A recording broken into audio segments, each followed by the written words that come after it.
बुजुर्गान मोहतरम, अजीज नौजवानों, पर्दे में बैठकर सुनने वाली अजीज बहनों और माओ,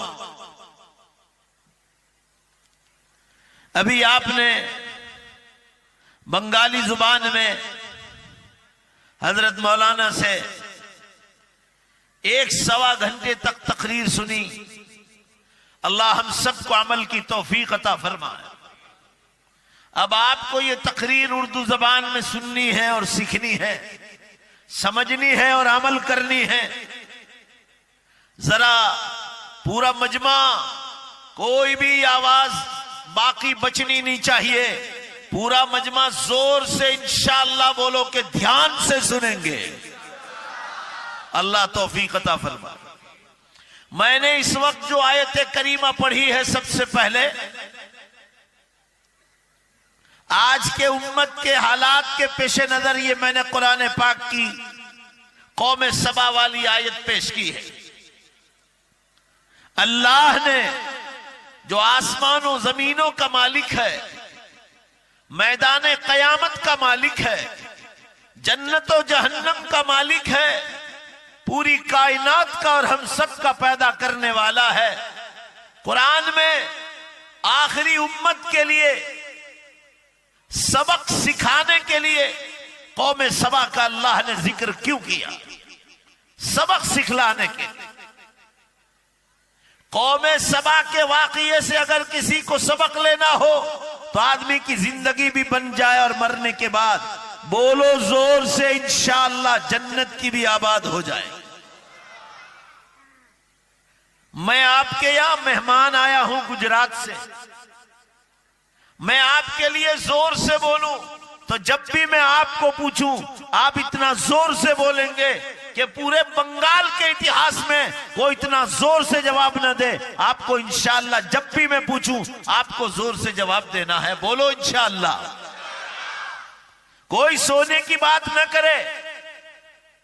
ऐसे वक्त में मैं आपके इस मुदिनापुर में भगवानपुरा में तकरीर कर रहा हूं, जबकि कयामत हमारे सरों पर आ गई। कयामत की बड़ी निशानियां शुरू हो गई। हमारी मां बहनें भी सुन लें, हमारे मर्द और जवान भी सुन लें, कयामत सरों पर आ गई है। बड़ी निशानियां शुरू हो गई है। दुनिया को थोड़े बरस बाकी रह गए। मक्का शरीफ, सब मिलकर जोर से आमीन कहो। मदीना शरीफ अल्लाह हम सबको पहुंचा दे। मक्का मदीना आदमी को पैसा नहीं पहुंचाता। आपके बंगाल में भी बहुत ऐसे लोग हैं जो करोड़ों रुपए के मालिक हैं, मगर आज तक मक्के मदीने की जियारत नहीं की। मक्का मदीना आदमी को पैसा इतना नहीं पहुंचाता, बोलो जोर से बेशक, जितना आदमी को दुआ पहुंचा देती। जैसी दुआ मांगोगे ना, अल्लाह आपके लिए मक्का शरीफ मदीना पाक पहुंचाने के रास्ते आसान करे। चलो जल्दी से, अगर सच्चे मुसलमान हो हाथ ऊंचे करो। किस किस को मक्का शरीफ मदीने जाने की तमन्ना है? बोलो इंशाअल्लाह। अल्लाह, मैं मुसाफिर हूं, दुआ करता हूं, आप आमीन कहो। अल्लाह हम सबको, पूरी उम्मत को वहां पहुंचा दे। बहरहाल में ये मक्का मदीने के इमाम लोग, जो मक्का शरीफ और हरम के इमाम हैं, वो लोग कयामत की निशानियों पर बोल रहे हैं। कयामत की निशानियों पर ये उलमाए किराम को कहकर जाता हूं। इंटरनेट पर अरफात के मैदान में जो इस साल खुतबा हुआ, उसमें इसके इमाम है हरम शरीफ के शेख माहिर अल-मुआइकली हफिज़हुल्लाह। शेख माहिर अल-मुआइकली हफिज़हुल्लाह, उनका खुतबा मौजूद है और उन्होंने उस खुतबे में कहा, वल्लाही अल-उम्मा क़द इख्ततमत अशरातुस्साअ अल-कुबरा तक़रीबन वल उम्मा गाफिलतुन व नईमतुन। अल्लाह की कसम, कयामत की बड़ी निशानियां ज्यादातर खत्म हो गई और उम्मत गफलत में सो रही। ऐसे वक्त में मैं तकरीर कर रहा हूं और आपको कौम सबा की बात समझा रहा हूं। अल्लाह ने कलाम पाक में कौम सबा का जिक्र क्यों किया? याद रखना, कौम सबा एक कौम गुजरी है। ये मक्का शरीफ के करीब में एक छोटा सा मुल्क है, देश है, उसका नाम है यमन। यमन की राजधानी का नाम है सना। जैसे इंडिया की राजधानी दिल्ली है और बंगाल की राजधानी कोलकाता है, ऐसे यमन की राजधानी सना है। वहीं का यह किस्सा है। पिछले नबियों के जमाने में एक कौम आबाद थी, कौम सबा। ये लोग, कुरान कहता है, फ्रूट पकाने का कारोबार करते थे, जमीन में फ्रूट तैयार करते थे। ये लोग यमन के रहने वाले थे, मगर ईमान नहीं लाए थे, मुसलमान नहीं थे। लिहाजा नाफरमानी की वजह से बारिश बहुत कम होती थी।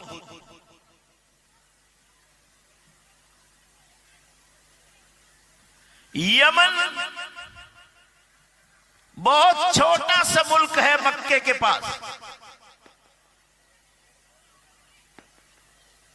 यमन की और यमन के मुसलमानों की रसूलुल्लाह सल्लल्लाहु अलैहि वसल्लम ने बड़ी तारीफ बयान की।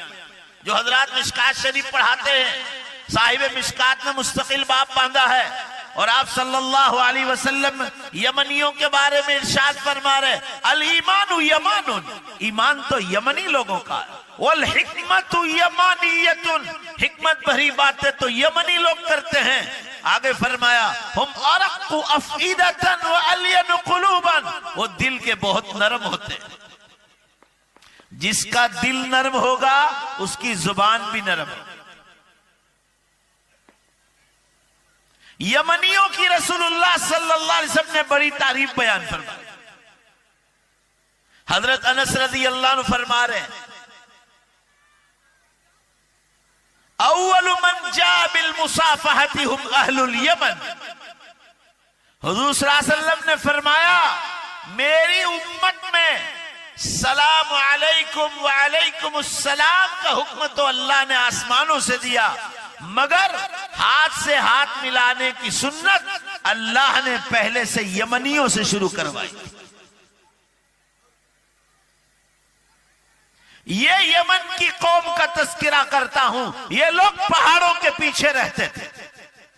पहाड़ों की वजह से समंदर से जो सैलाब आता था, वो सैलाबी तूफान से पहाड़ की वजह से बच जाते। ईमान नहीं लाए थे, मुसलमान नहीं थे। ये पिछले नबियों के जमाने का वाकया है। अल्लाह ने इस कौम की हिदायत का फैसला किया। कुरान में अल्लाह ने फरमाया, मन युद्लिलिल्लाहु फला हादिय लहु व मन यहदिल्लाहु फमा लहु मिन मुदिल। बोलो जोर से, बेशक अल्लाह जिसको हिदायत देना चाहे उसको कोई गुमराह नहीं कर सकता। जोर से बोलो। और अल्लाह जिसको गुमराह कर दे उसको कोई हिदायत नहीं दे सकता। अल्लाह ने यमन की इस कौम सबा की हिदायत का फैसला किया। एक नबी को भेजा, जाओ इनको समझाओ। दिल के नरम थे, अभी मैंने आपको बतलाया। नबी की बात समझ में आ गई कि कल मरना है। आखिरी नबी मोहम्मद सल्लल्लाहु अलैहि वसल्लम आएंगे, उन पर कुरान उतरेगा और उनकी उम्मत आखिरी उम्मत होगी, फिर कयामत आ जाएगी और जो ईमान वाला होगा वो जन्नत में जाएगा। जन्नत सातों आसमान के ऊपर है और जहन्नम सातों जमीन के नीचे बनाई अल्लाह ने। आमीन कहो जोर से। अल्लाह पूरी उम्मत की जहन्नम से हिफाजत फरमा। कौमे सबा ईमान ले आई। मिदनापुर, भगवानपुरा और अतराफ के मुसलमानों ईमान ले आई कौमे सबा। अब सुनो जरा कुरान क्या कहता है उनके बारे में, और रसूलुल्लाह सल्लल्लाहु अलैहि वसल्लम ने तफसील से उसको समझाया। बिल्कीस नाम की औरत का जिक्र, बिल्कीस नाम था। एक औरत गुजरी है, मलिके सबा, कौमे सबा की बादशाह गुजरी है, बिल्कीस नाम था। जिसका जिक्र हजरत सुलेमान अलैहिस्सलाम के वाक़ये में आता है। ये बिल्कीस भी कौम यमन की औलाद में थी, कौम सबा की औलाद थी। अब ध्यान से जरा सुनो, जब ये कौम ईमान ले आई, ला इलाहा इल्लल्लाह का कलमा पढ़ा अपने नबी के जमाने का, तो अल्लाह ने, ध्यान से सुनो, उन पर 10-10 नेमतें उतारी, 10-10 नेमतें उतारी। आप गिनो जरा और याद रखना और उम्मत तक ये बात पहुंचाओ कि ईमान लाने के बाद अल्लाह ताला अपने बंदों से कितना खुश होता है। आज भी कुरान पाक में लिखा है, वकान बिल मुमिनीन रहीमा। बोलो इंशाअल्लाह, अल्लाह अपने ईमान वालों के साथ रहम करने वाला है। दुनिया से और हिंदुस्तान से इन मुसलमानों को दुनिया की कोई ताकत खत्म नहीं कर सकती। बोलो बेशक, जिसके साथ अल्लाह हो उसको कोई खत्म नहीं कर सकता। छोटे मोटे हालात आते रहते हैं, हमारे गुनाहों का भी नतीजा होता है। कभी अल्लाह की तरफ से परीक्षा और एग्जाम और इम्तिहान होता है। बाकी दिल में इत्मीनान रखो, हम मुसलमान बरसात के मौसम में हुकूमत जो दरख्त काटती है, जितना बरसात होता है दरख्त फैलते जाते हैं, यहां तक के रास्तों पर आ जाते हैं। और जितना बागबान और माली उस झाड़ को काटता है, बरसात के मौसम में उतने ही वो झाड़ बढ़ते ही जाते हैं। हम मुसलमान तो, लगाओ नारा अगर कोई सच्चा मुसलमान है तो बरसात के मौसम में बढ़ने वाले दरख्तों के मानिंद है। तुम जितना काटोगे हम उतना ही बढ़ते जाए।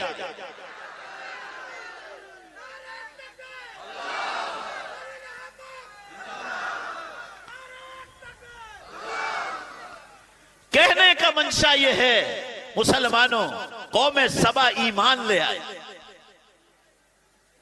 अल्लाह ने उनको 10-10 नेमतों से नवाजा। गिनते जाओ जरा। पहला इनाम, ईमान ले आए तो बेहिसाब बारिश हुई। पहले बारिश नहीं होती थी, बहुत थोड़ी, बेहिसाब बारिश हुई। इतनी बारिश हुई, इतनी बारिश हुई, ये पहला इनाम। कि दूसरा इनाम मिला, बारिश की बरकत से बेहिसाब फ्रूट और फल पकने लगा, बेहिसाब। डालियां जमीनों पर आने लगी, इतना फ्रूट पकने लगा। पहला इनाम बारिश हुई, दूसरा इनाम फ्रूट पकने लगा। गिनते जाओ। तीसरा इनाम, जब बहुत फ्रूट पकने लगा